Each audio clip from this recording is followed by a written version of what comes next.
van mij rockabilly? Of is nu al je liefde voorbij?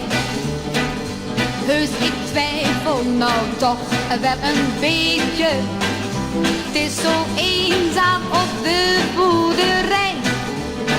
Waarom schrijf je me nooit een rockabilly? Sinds je naar dat Amerika ging. Want je zei dat ik over mocht komen. Als je eenmaal daar was, lieveling. Ik heb u in geen 2 jaar een brief meer gezien. Heb je geen pen en papier daar misschien? Maar hou je echt nog van mij rockabilly? Of is nu al je liefde voorbij? Heus, ik twijfel nou toch wel een beetje.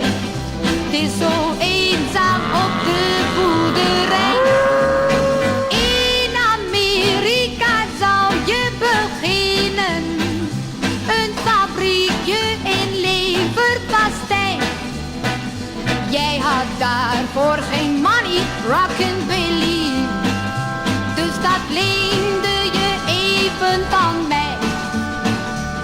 Ik heb eerst nog geaarzeld omdat ik niet wou, maar jij beloofde me liefde en trouw. Hou je echt nog van mij rockabilly? Of is nu al je liefde voorbij? Dus ik twijfel nou toch wel een beetje. Het is zo eenzaam op de boerderij. Je nam ook al mijn meubels en kleren naar dat verre Amerika mee. Want je zou vast ons huis in gaan richten. En dus zei ik maar zuchtend, oké.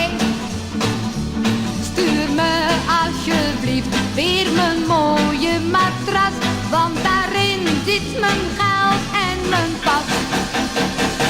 Hou je echt nog van mij rockabilly?